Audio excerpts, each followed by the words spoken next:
Coach Faris, nama lengkapnya sih Coach Faris Fanani.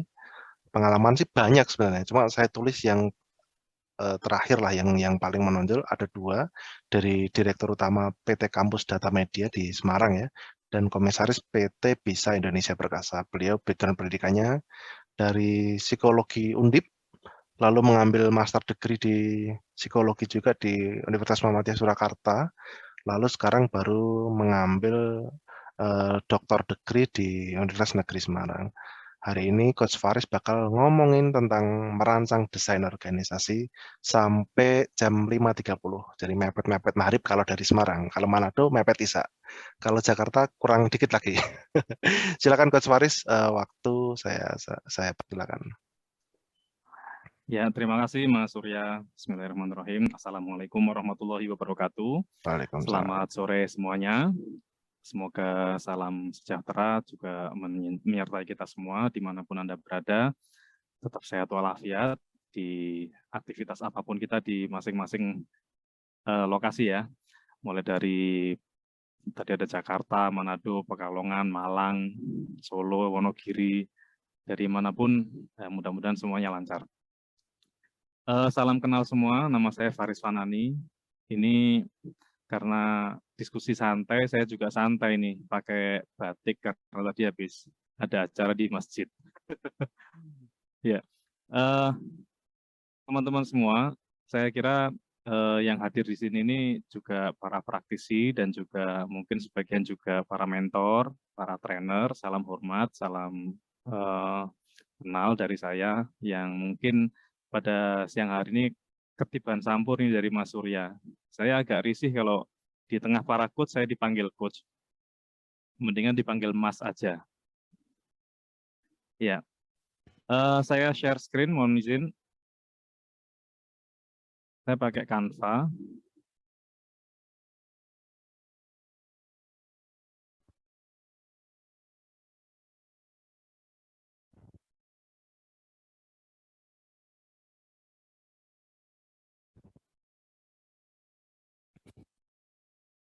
Sudah terlihat ya? Sampun Coach. Mas Surya, suara saya masih jelas ya? Masuk lebih bagus daripada tadi. Oh, maaf, ke unmute. Ke unmute Coach. Silakan. Oh iya. Baik, perkenalan singkat. Ini saya Faris Fanani, tinggal di Semarang. Saya alhamdulillah sudah menikah dengan 5 putra dan putri. Ya, S1 saya di Psikologi Undip, S2 di Magister Psikologi Profesi UMS, dan saat ini masih menyelesaikan S3 di Manajemen Kependidikan UNES. Ini pendidikan non-formal saya, ada beberapa sertifikasi yang saya ambil, mulai dari bidang UMKM, kemudian HR, teknologi digital, training metodologi, juga di bidang psikologi. Untuk pekerjaan saat ini, saya sebagai psikolog, juga praktisi bisnis, dan juga konsultan SDM. Di kami ada beberapa perusahaan, jadi kalau sebagai praktisi bisnis, saya sejak tahun 2002 ya, di Semarang, itu sampai hari ini kita terlibat di 9 PT dan 2 yayasan. Ya, 9 PT dan 2 yayasan, dan ini di antara beberapa platform dan brand yang kami kelola. Ada PT Kampus Data Media, ini logonya ini kampus, kemudian PT Kampus Digital Indonesia, yang di sini, PT Bisa Indonesia Perkasa, ini ada di sini nih. Ini saya sebagai komisaris. Kemudian Personality Talk, ini platform untuk psikologi. Kemudian Kompetensiku, ini platform untuk kepelatihan. Ada software akuntansi online. Kemudian untuk bisnis connectivity, brandnya Kampusnet. Ini sekilas perkenalan ya. Baik. Tema kita adalah merancang desain organisasi. Seperti kita tahu, kalau kita memulai bisnis atau memulai membangun perusahaan atau organisasi, mungkin berangkat dari satu atau beberapa orang. Ya, satu dari beberapa orang itu pada saat masih sendirian, itu kita baru punya mimpi sendiri, ya. Punya mimpi tapi dipikirkan sendiri, dijalankan sendiri, dikelola sendiri. Kemudian ketika sudah mulai merekrut orang lain untuk bergabung dengan tim kita, maka tentunya fungsi organisasi mulai ada. Jadi kalau secara fondasi dasar bisnis atau organisasi laba profit, tentunya struktur yang menaungi fungsi-fungsi untuk menghasilkan omset atau revenue dan fungsi-fungsi untuk mengefisienkan biaya sehingga terjadi profit. Karena bisnisnya adalah bisnis profit. Dan saya kira kita semua yang kumpul di sini adalah orang-orang yang juga praktisi di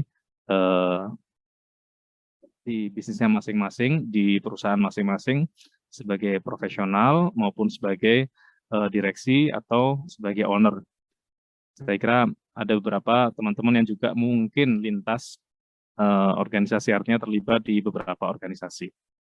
Nah, begitu membesar, maka struktur organisasi ini pun menjadi berkembang dan membutuhkan lebih banyak orang lagi. Misalnya untuk mengenerate revenue, tentunya di situ ada beberapa bisnis unit, ada marketing, ada sales, kemudian ada operation dan sebagainya. Untuk minimalisir cost, ada keuangan, kemudian termasuk operation juga masih masuk beririsan, kemudian HR, ya, sehingga tetap perusahaan ini berjalan efektif, efisien. Nah,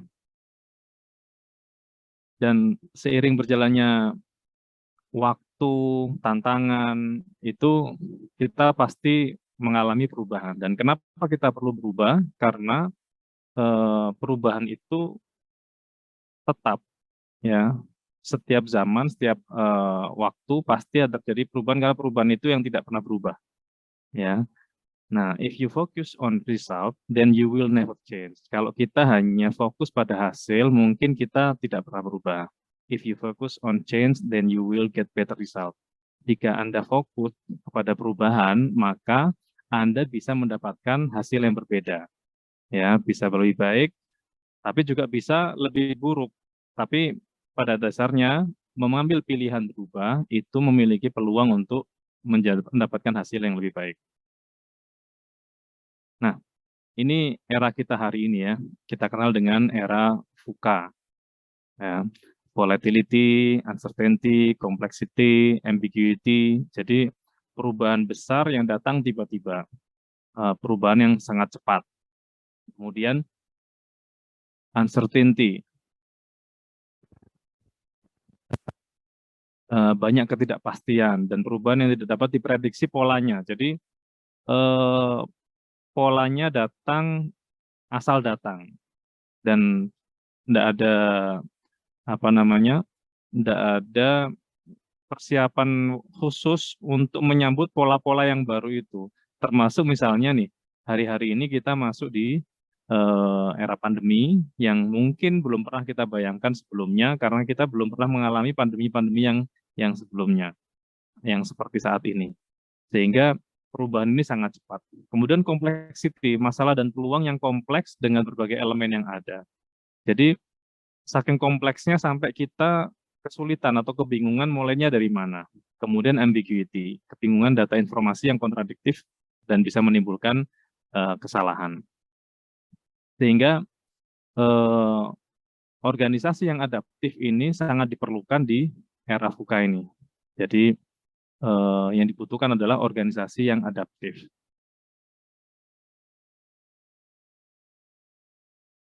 Oke. Jadi sekarang ini perusahaan besar dan mapan bukan lagi yang menjadi dominasi untuk yang kecil, tapi yang cepat, inovatif, dan adaptif yang mendominasi yang lamban. Sehingga bukan perkara besar atau kecil, tapi kecepatan untuk beradaptasi inilah yang menentukan kesuksesan dalam berorganisasi atau membangun perusahaan. Nah, kita perlu berubah eh, dari model yang di atas ini ya menjadi model yang di bawah. Jadi kalau model yang di atas ini lebih pada setiap level itu merepresentasikan fungsi yang masing-masing fungsi ini bisa misleading, artinya saling kontradiktif atau bertabrakan. Nah, sedangkan yang kedua, yang di bawah ini position class, ini berdasarkan job evaluation atau position evaluation, sehingga keberadaan posisi itu sangat mungkin posisi yang di bawah atau fungsi-fungsi di level bawah itu bisa membesar lebih cepat dibandingkan level-level yang di atas. Ada beberapa istilah yang dipakai, mungkin kalau di fungsi manajemen sebelumnya ada beberapa konsep yang disebut dengan landscape atau di apa namanya manajemen pertanian yang kalau kita membuat struktur itu biasanya sangat eh, sangat rapi, mulai dari grade 1, 2, 3, dibikin kotak-kotak gitu seperti kita melihat sawah yang dibikin kotak-kotak rapi. Bergerak ke arah tropical rainforest management. Jadi manajemen hutan tropis yang mungkin ada beberapa kawasan yang penuh dengan tanaman-tanaman yang cepat besar, ada yang tanamannya masih kecil, ada yang tinggi, ada yang rendah. Nah, ini beberapa perusahaan yang agile itu sudah masuk ke wilayah-wilayah dengan konsep manajemen tropical rainforest ini. Nah, ini kalau zaman dulu bikin struktur organisasi itu biasanya bentuknya piramid ya, mulai dari entah itu dimulai dari komisaris atau chairman, kemudian direksi atau level C, C-level, kemudian GM, manager, SPV, staff, dan operator di bawahnya. Nah, kemudian di era HRM, kita mengenal istilah functional based organization, model dengan struktur yang flat, ya dengan kotak-kotak tadi yang saya sebutkan itu. Kemudian agile organization model. Nah, yang ini hari-hari ini menjadi struktur yang lebih dipilih karena dianggap lebih mampu untuk beradaptasi dengan perubahan-perubahan yang sangat cepat atau disebut dengan model organisasi yang lincah, ya lincah menyesuaikan perubahan-perubahan sehingga banyak sekali fungsi-fungsi fungsi-fungsi manajemen yang sebelumnya sangat birokratis, hierarkis itu mulai bergeser. Ada beberapa perusahaan yang sudah mulai meninggalkan konsep birokrasi, dipindah menjadi holakrasi. Ketika saya tanya waktu itu, apa ini konsep holakrasi? Ya, kita mengedepankan egaliter, sehingga setiap anggota dalam perusahaan ini berhak untuk mengajukan ide dan mengeksekusi idenya itu dan siap untuk berkembang bisa jadi lebih cepat. Orang-orang baru bisa bertumbuh lebih cepat daripada orang-orang lama. Nah, yang ini eh, diadaptasi turunannya fungsi-fungsi ini akhirnya merubah banyak sekali konsep-konsep eh, manajemen, termasuk kita mengenal pendekatan Archie, ya. Archie ini adalah accountable, responsible, consulted, informed. Jadi sebelumnya kita mungkin pernah mengenal PDCA, kemudian balance scorecard, nah untuk menjadi pendekatan-pendekatan manajemen kita. Nah, pada pendekatan manajemen yang kita kenal hari ini, Archie, accountable, yaitu jabatan yang paling akuntabel dalam pengambilan keputusan, sehingga dia adalah orang yang in charge secara langsung. Kemudian ketika mengeksekusi, dia bekerja sama dengan yang menjadi atasannya untuk bertanggung jawab secara penuh, yang dia juga berhubungan dengan orang lain yang menjadi tempat diskusinya untuk mengambil keputusan-keputusan final. Dan setelah dieksekusi, ada jabatan yang juga diberikan informasi dari hasil eksekusinya itu. Nah, beberapa faktor yang perlu kita kenali bagaimana perusahaan itu atau organisasi itu mengubah strukturnya, ini bisa dipengaruhi oleh beberapa faktor. Di antaranya adalah faktor internal yang berhubungan dengan people, proses, dan teknologi. Ya. Berkaitan misalnya nih, owner atau founder itu mengubah garis visinya atau misinya atau value-nya, budaya-budaya kerja yang ingin dirubah, filosofinya tentunya akan berdampak atau berpengaruh pada struktur. Kemudian budaya organisasi, ketika mengalami transformasi, itu juga ada perubahan budaya yang juga mempengaruhi perubahan struktur. Nah, kemudian transparansi dan kejelasan, kemudian unsur politik, ini politiknya politik internal ya, politik internal, kemudian ukuran organisasi yang tadinya kecil menjadi menengah, menjadi besar, kemudian geografis, lokal, regional, internasional, misalnya tadinya hanya di satu lokasi saja, kemudian buka cabang, nah cabangnya ini mungkin di satu kota yang sama, tapi bisa juga di kota yang berbeda, yang menjadi regional, atau bisa menjadi provinsi yang berbeda, maka menjadi nasional. Nah ini faktor internal yang mempengaruhi perubahan organisasi. Nah kemudian faktor yang lain adalah hierarki organisasi. Jadi level yang ada di organisasi itu bisa jadi ada perubahan karena mungkin ada pengembangan, ya, pengembangan pembentukan bisnis unit yang baru atau pemisahan, entah itu buka unit bisnis atau membangun perusahaan yang di bawah holding, ya perusahaan-perusahaan baru. Kemudian yang lainnya adalah hasil evaluasi dari mana-mana struktur yang sebelumnya profit center menjadi cost center atau sebaliknya, cost center menjadi profit center. Ya, struktur yang mestinya jadi profit center misalnya di bagian marketing, ternyata justru karena tidak capable, tidak efektif, kemudian bergerak menjadi cost center. Orang-orangnya terlalu besar untuk menghasilkan revenue yang ditargetkan. Kemudian siklus hidup organisasi, ya seperti kita tahu, begitu organisasi pertama kali dibangun, itu biasanya diisi orang-orang yang komitmen, penuh dengan komitmen, yang kita kenal dengan startup atau forming, ya pembentukan. Nah kemudian begitu dibentuk, biasanya akan masuk ke siklus yang kedua, dan ini pasti dialami oleh semua organisasi, yaitu storming. Ya, storming atau fase atau siklus badai. Siklus badai ini ketika orang-orang mulai saling melirik, kenapa kok sana dapatnya lebih banyak ya, kok saya dapatnya lebih sedikit ya. Maka terjadi badai, banyak konflik, mulai sikut-sikutan, rebutan jabatan atau saling menjatuhkan. Nah, ketika organisasi bisa melewati fase badai ini, biasanya dia akan menemukan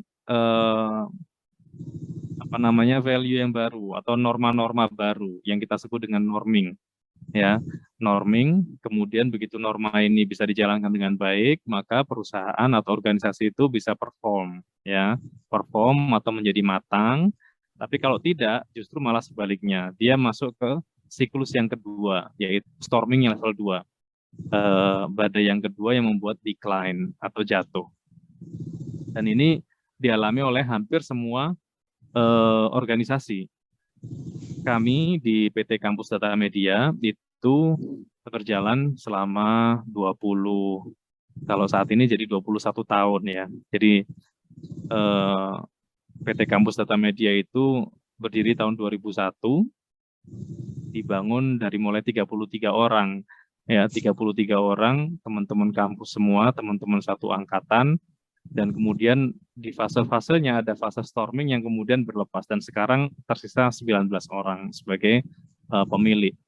Sedangkan secara struktur sempat 106, 130, kemudian 150, kemudian sekarang masih tersisa begitu masuk badai pandemi, tersisa masih sekitar 40 orang yang di PT Kampus Data Media. Tentunya siklus-siklus ini tetap akan terus berjalan, ya, akan terus berjalan dan dialami oleh hampir semua perusahaan. Mungkin ada fase-fase sulit, fase-fase berat, fase-fase storming yang harus dilewati. Dan ini adalah faktor internal kenapa organisasi perlu berubah dan struktur itu perlu diperbaiki untuk menjadi lebih efektif. Nah, sedangkan faktor eksternal ini bisa macam-macam, ya. Bisa faktor, kalau bahasa umumnya kita Polexosbud Hankam, ya, bisa juga faktor kompetitor atau pesaing, yaitu rivalitas sebenarnya, rivalitas antar industri sejenis. Jadi karena muncul banyak kompetitor, maka kita perlu berbenah untuk bertahan. Masuknya pendatang baru yang biasanya pendatang ini membuat merusak norma yang sudah mapan. Ya, misalnya ada perusahaan-perusahaan yang baru jadi yang merusak harga misalnya karena dia banting-bantingan harga karena cost-nya masih kecil. Sedangkan perusahaan kita misalnya sudah terlanjur mapan, sudah terlanjur matang, besar, sehingga sulit untuk dengan cepat menyesuaikan harga itu.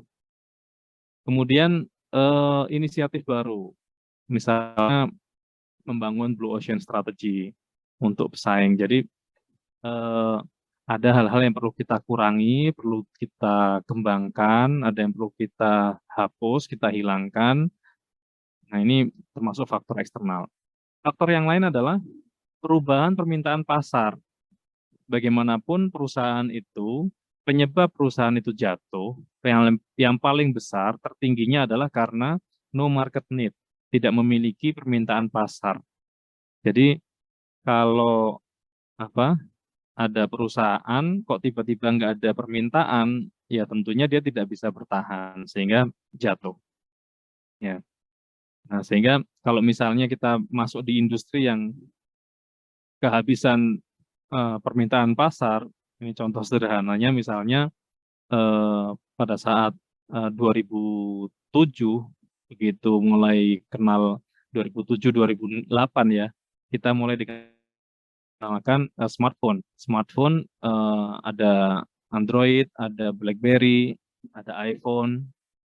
Tentunya beberapa smartphone yang candy bar yang kalau kita kenal dulu HP handphone dengan tombol yang banyak itu ya sudah tidak relevan untuk bersaing karena harganya tidak sesuai dengan benefit yang ditawarkan ke pasar sehingga pasar beralih ke produk smartphone yang itu pasar masuk ke candy bar semakin habis, semakin hilang.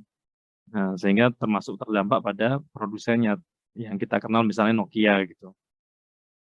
Perubahan teknologi jelas, kemudian perubahan regulasi pemerintah.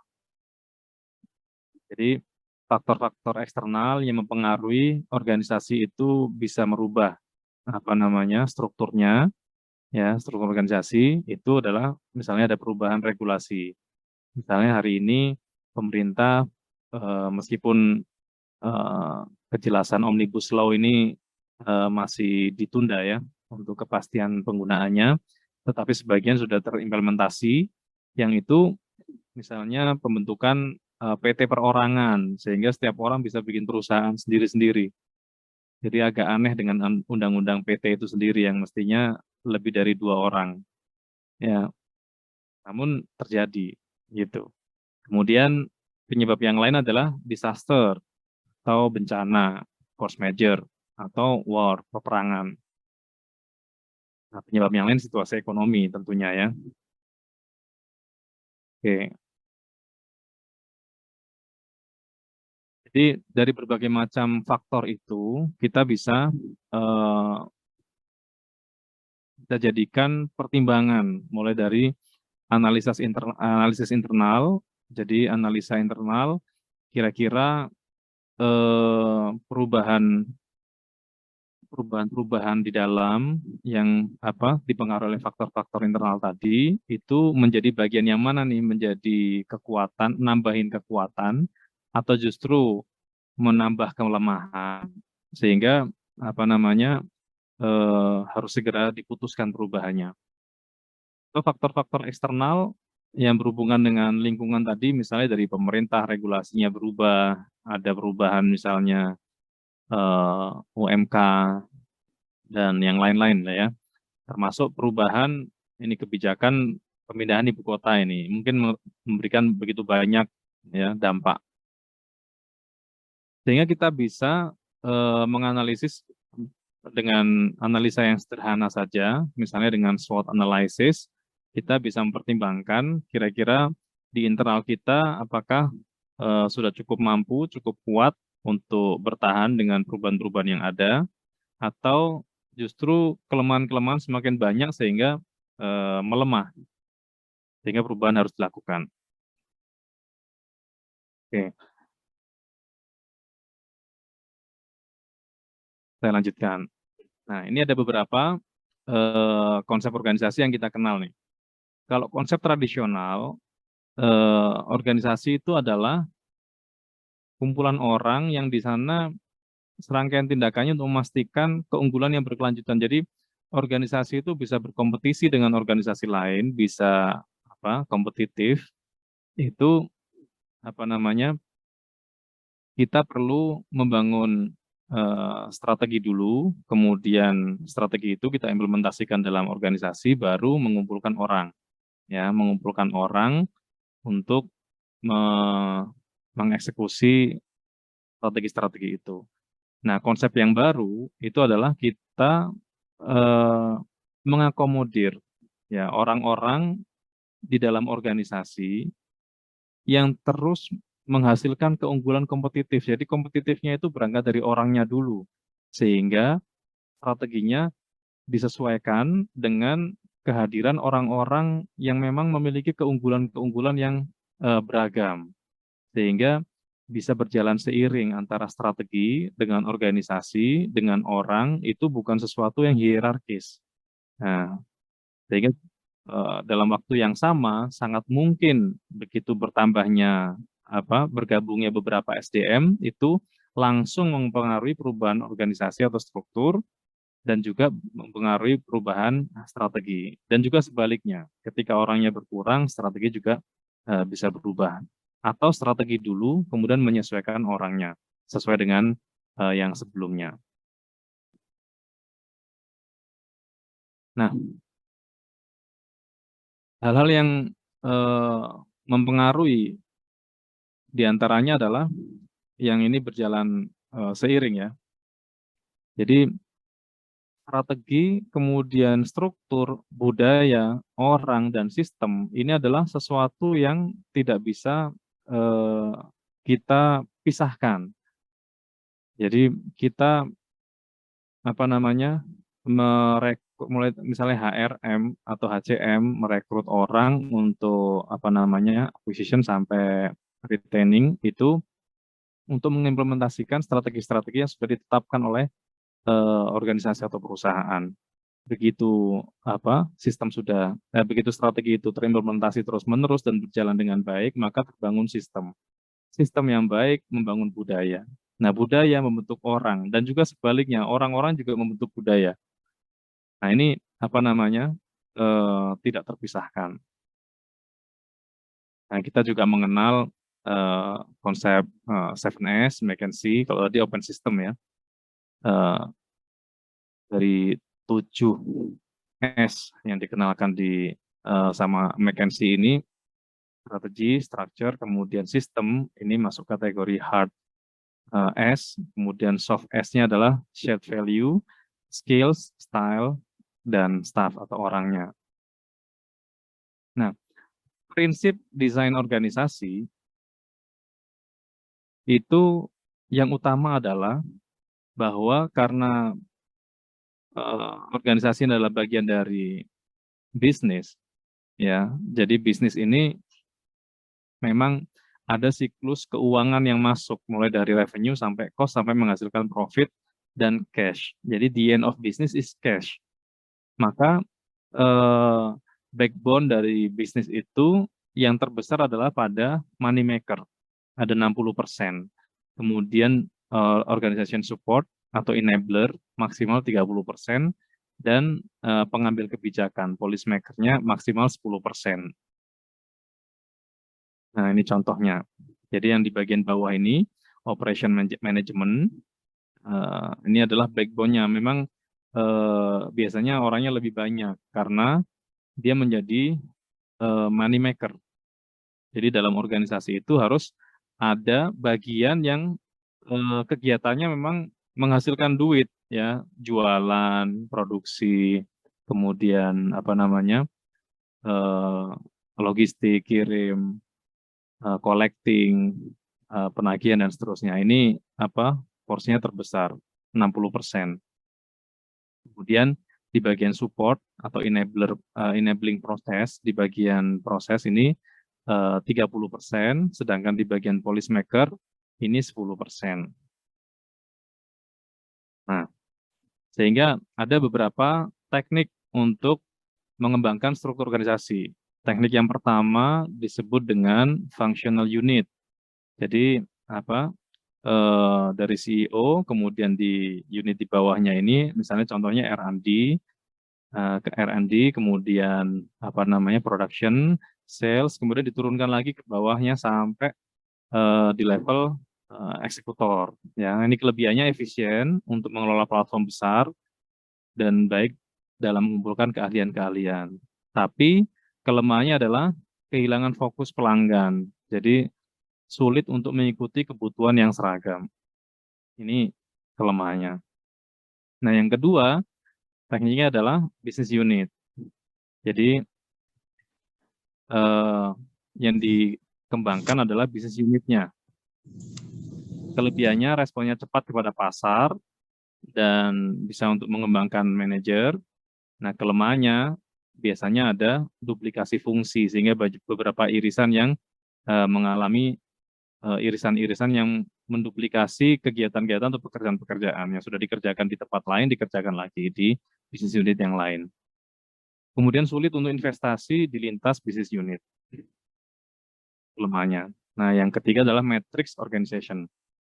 Nah, ini lintas, jadi bisa ke bawah, bisa ke samping, jadi membesar atau mengembang ke melebar dan meninggi, ya, bertumbuh. Nah, kelebihannya adalah bisa memanfaatkan manfaat fungsional dan bisa memenuhi keragaman bisnis.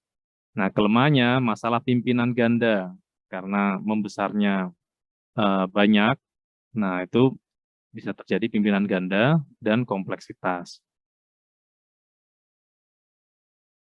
Nah, desain box position dalam struktur organisasi ini menyesuaikan dari waktu prosesnya dan apa namanya product impact-nya.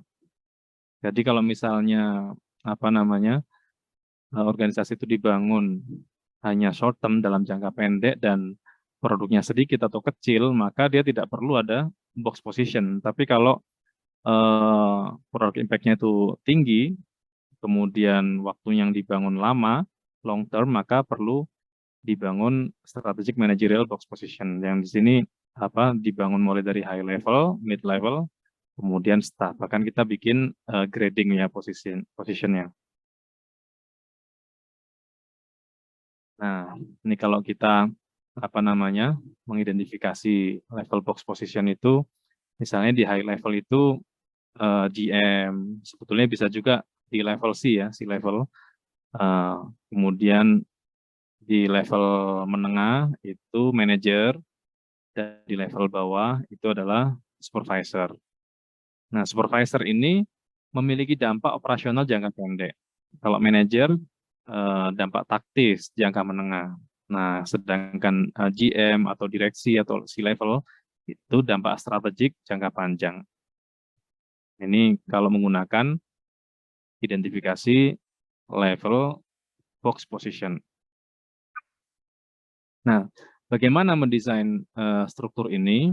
Yang pertama adalah mengkaji visi misi perusahaan, rencana bisnis dan strateginya dan targetnya.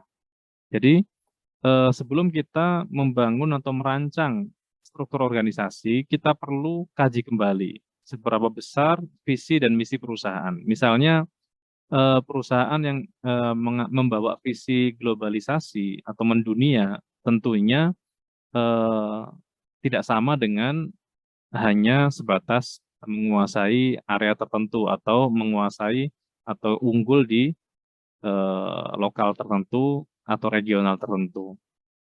Ini yang pertama. Yang kedua adalah melakukan analisis SWOT dan mendapatkan inisiatif jangka pendek hingga jangka panjang. Jadi tadi menganalisa faktor internal dan faktor eksternal kira-kira menguatkan perusahaan, organisasi, atau justru melemahkan. Nah, kemudian menyusun inisiatif menjadi peta strategik perusahaan dan menggambar balance scorecard atau BSC ya. Kemudian mengekstrak balance scorecard ke dalam key result area atau KRA dan KPI, Key Performance Indicator organisasi. Kemudian kita membreakdown tujuan organisasi ke dalam unit balance scorecard, key result area, dan key performance indicator. Nah, selanjutnya kita mengembangkan value chain dengan KPI tree atau pohon KPI, kemudian mengembangkan model organisasi dari inisiatif, mengembangkan alur proses, kebijakan, dan prosedur. Nah, berdasarkan proses bisnis. Nah, baru merancang struktur organisasi.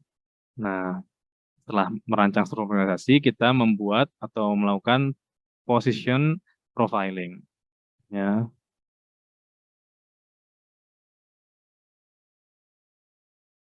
Begitu position profiling sudah dibuat, kemudian mengembangkan kemampuan organisasi, mengembangkan job desk yang tepat, ya, berangkat dari balance scorecard, key result area, dan key performance indicator, dan digabung dengan ANAJAB. Ya, kemudian melakukan evaluasi pekerjaan, nah baru menetapkan job grading. Nah, setelah ditetapkan job grading, menentukan strategi remunerasi dari job grading dan penggajian. Nah, kemudian membuat design seating arrangement. Kemudian melakukan pelatihan-pelatihan yang diperlukan, mengkomunikasikan kepada semua pihak yang terkait, dan merencanakan masa transisi. Nah, begitu menggunakan organisasi yang baru, struktur yang baru, sudah terimplementasi, baru mengukur pencapaian dan efektivitas struktur yang baru. Sehingga kita bisa mempertahankan struktur yang baru atau perlu dievaluasi untuk dirubah kembali. Demikian, ini saya berasa ngomong sendirian ini Mas Surya. Boleh ditanya Coach. Mudah-mudahan bermanfaat. Nanti silakan kalau ada yang mau didiskusikan atau mau menambahkan, mau mengoreksi, karena saya kira juga teman-teman yang hadir di sini Pak praktisi yang sudah terbiasa untuk menyusun struktur organisasi. Demikian dari saya, terima kasih. Assalamualaikum warahmatullahi wabarakatuh. Waalaikumsalam. Terima kasih Coach Faris telah berbagi ilmunya. Mungkin rekan-rekan ada yang mau hendak bertanya atau mendiskusikan, karena biasanya tadi paradigma tadi biasanya untuk menyusun. Nah, sebenarnya lanjutannya ada untuk mengevaluasi. Karena rekan-rekan di sini kan sebenarnya udah jadi ya semuanya ya. Struktur organisasi sebenarnya udah jadi, bisnis prosesnya udah jadi. Nah, sebenarnya kita evaluasi sebenarnya efektif atau tidak nih. Tapi dari review awal dulu ini mungkin rekan-rekan bisa kita diskusikan. Silakan. Bisa langsung open mic ataupun raise hand jika ada yang ingin didiskusikan.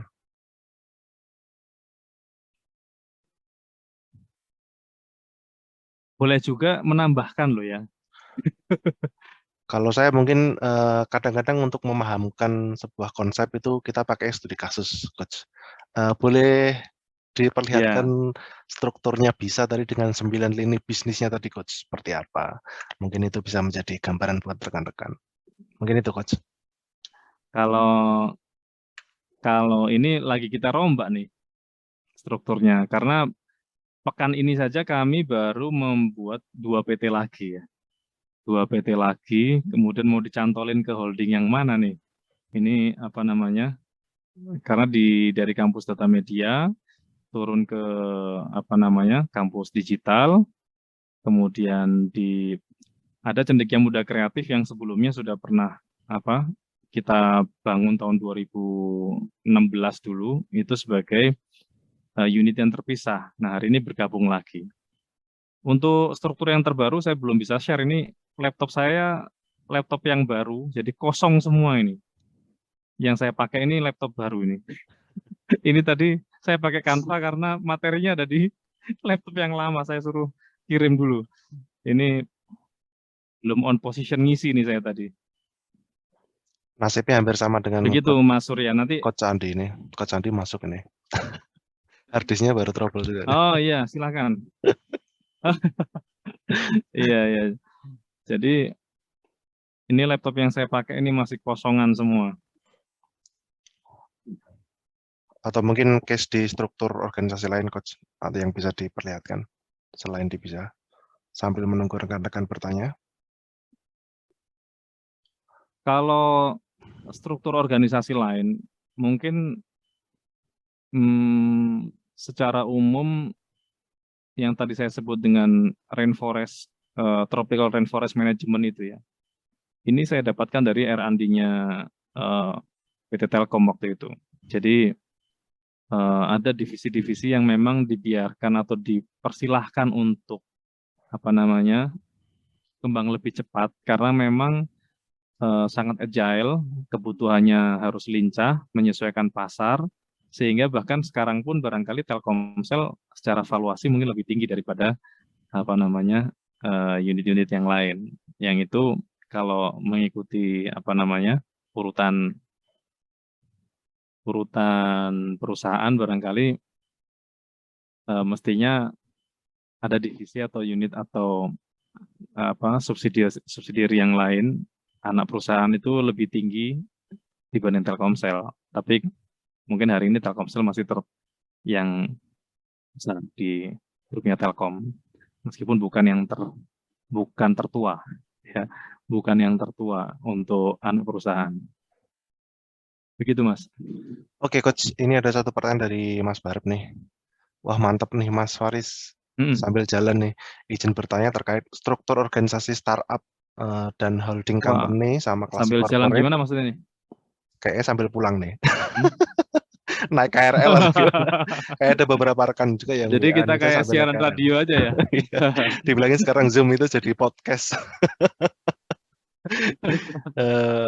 Struktur organisasi startup dan holding company itu sama klasik corporate itu ada terms tertentu nggak ya, idealnya bagaimana? Nah ini tadi makanya saya terbilang ini frame awal, mengevaluasi idealnya itu bagaimana sih ya? Mungkin bisa dijawab, Coach. Iya, sebetulnya idealnya tetap memperhatikan tadi ya apa namanya 3 bagian utama tadi yang menjadi backbone atau money maker, ya. Money maker-nya itu tetap harus ada karena ini yang paling utama. Kemudian enabler atau enabling prosesnya, ya. Kemudian policy maker-nya. Jadi struktur organisasi ini di mana-mana. Kalau ini terutama kalau kita bahas organisasi profit nih ya. Kalau sudah bahasnya apa non profit itu mungkin ada sedikit berbeda cara bermainnya. Tetapi karena kita semua juga bergerak di wilayah profesional, pasti masuk di bidang profit. Yang namanya apa namanya bisnis itu bagaimanapun diakui atau tidak yang dikejar adalah profit. Sehingga struktur yang menempati wilayah money maker itu dimanapun mau menggunakan klasik maupun di holding itu backbone-nya tetap dibikin lebih besar. Ya, kalau yang tadi saya sampaikan 60%. Nah, sedangkan enabler ya supporting itu 30%. Nah, policy maker ini jangan banyak-banyak. Ya, nanti jadi anggota DPR. Kebanyakan nanti pengambilan keputusan. Jadi apa policy maker-nya 10% aja. Dan bahkan di beberapa organisasi-organisasi mungkin di HR saja itu sebagian mengambil kebijakan HR itu atau ACM itu jumlahnya itu hanya 1% dari total karyawan. Jadi kalau karyawannya 100 ya HR-nya cukup 1 orang aja, nggak usah banyak-banyak. Itu enabler karena posisinya dan sebagai money maker. Tapi kalau HR-nya digeser ke human capital, berarti HR-nya juga digeser masuk ke money maker juga.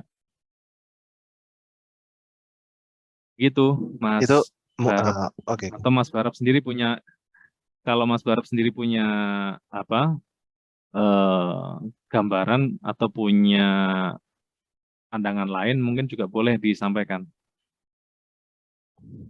Oh, masih di perjalanan ya? Mungkin itu selain secara umum beda nggak sih komposisi daripada organisasi yang startup yang sekarang harus yang organisasi yang agile itu harusnya bagaimana? Terus kalau holding tadi yang banyak itu idealnya bagaimana dan yang klasik corporate itu seperti apa gitu, Coach? Ini masih masuk di pertanyaannya Ya, Kang Baru tadi, Coach. kalau secara seharusnya bagaimana itu justru tidak agile. Agile itu justru kita bukan seharusnya bagaimana, tapi bagaimana seharusnya. Kayak bukan apa adanya, tapi ada apanya. Sehingga di startup ini kan secara fundamental muscle knowledge-nya atau fundamental bisnisnya itu madhabnya sudah berbeda antara startup dengan bootstrap.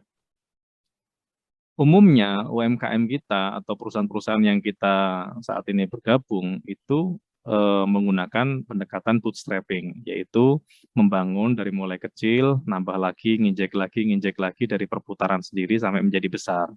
Kemudian mengandalkan dari produk atau jasa yang dia jual untuk mendapatkan hasil yang hasil ini kemudian dimasukkan lagi di budget tumbuhan untuk budget pengembangan, sehingga pengembangan itu cenderung tidak bisa eksponensial meskipun linear dan bisa juga bertumbuh. Nah, tapi kalau startup pendekatannya memang bukan lagi mengambil pendapatan dari hasil produk atau jasa yang dia jual, karena consumer dan usernya berbeda. Dia tidak lagi mengejar pendapatan atau revenue dan profitnya itu dari user dan consumer, tapi dia membesarkan value bisnisnya itu, bisnis value-nya itu untuk dilempar lagi ke angel investor atau investor yang memang hari ini para investor yang masuk ke dunia startup itu masih menggunakan metode seed menanam menanam bibit. Kayak di pertanian itu dia menabur bibit, itu dari 10 bibit yang ditabur mungkin hanya 1 atau 2 yang betul-betul tumbuh dengan baik, selebihnya mungkin bisa jadi bibitnya itu mati atau nggak jadi gitu. Nah, investor yang masuk ke wilayah startup itu memang memiliki karakteristik seperti itu. Sedangkan investor yang masuk ke bootstrapping ini memang betul-betul memperhatikan misalnya di laporan keuangannya, kemudian pertumbuhan omset dan profitnya. Tapi kalau di startup tidak memperhatikan di bagian revenue dan profit, tapi memperhatikan percepatan pertumbuhan, terutama untuk melakukan growth hacking, ngehack pertumbuhan. Mudah-mudahan bisa dipahami ya. Kalau sudah terbiasa dengan pembahasan startup dan bootstrap, mungkin Mas Barep udah connect ya. Begitu Mas Surya. Oke, Coach. Jadi bukan Ini bagaimana yang seharusnya, lain tapi ini para seharusnya coach bagaimana. juga loh ini ya. Iya, ini ada Coach Wandi ini. Bukan apa adanya, tapi ada apanya ya. Oke. Iya, iya. Ya, memang saya lihat expert semua nih, Coach, hari ini. Mungkin ada pertanyaan lain dari rekan-rekan lain. Masih ada 2 menit lagi, Coach, atau mau ditutup dengan kesimpulan? Karena ini dari Manado udah mau isak nih Coach. Kita 5.30 nggak kerasa kan. Oh gitu ya? Makanya tadi perkenalannya agak singkat aja gitu. Karena gitu. Karena Iya, ya iya. yang penting kita sharing Ya tetap mudah-mudahan nanti materinya bisa di-share dan apa, saya nggak tahu nih hari ini direkam apa enggak nih. ada Kalau Coach. ada yang ketinggalan bisa dibagikan. Pada prinsipnya kan kita semuanya sharing aja ya, pengalaman. Dan semua yang hadir, saya yakin, saya percaya semuanya berpengalaman. Dan saya justru sudah agak lama nih nggak ngurusin di bagian HCM, kecuali masuk di konsultan.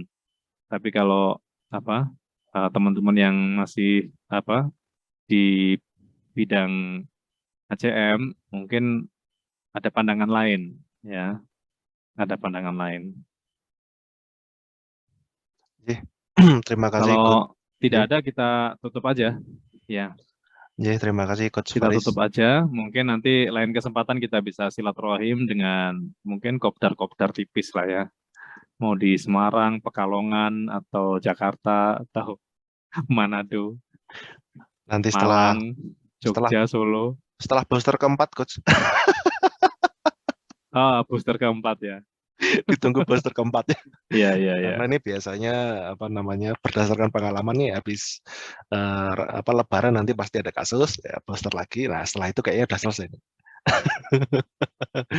eh semoga tidak terjadi lah ya. semoga tidak. Iya, semoga tidak. Karena sebagai CEO saya betul-betul memantau setiap perubahan. Betul-betul terpukul ya Coach. Oke. Setiap ada perubahan, peluang, Hmm, dan tantangan langsung kita eksekusi. mantap. Oke, silakan Mas Surya. Ya, terima Selamat kasih. sore semuanya dan terima kasih atas perhatian dan kerjasamanya. Assalamualaikum. Oke, waalaikumsalam. Terima kasih Coach Faris atas waktunya di sore hari ini. Jadi kurang lebih Coach Faris nanti ke depan bakal ada kelas berikutnya dari lanjutan daripada merancang desain organisasi dan mengevaluasi aktivitas organisasi dan membangun komunikasi organisasi yang efektif. Untuk tanggalnya nanti kita infokan di grup. Saya kira cukup karena di Semarang hari ini saat ini udah 5.31, di mana udah mungkin mau isak, dan di Jakarta udah mau nyampe rumah sebentar lagi mau maghrib. Saya kira saya cukupkan saja, kalau ada kesalahan saya mohon maaf pada rekan-rekan. Saya tutup. Wassalamualaikum warahmatullahi wabarakatuh. Terima kasih Coach Faris.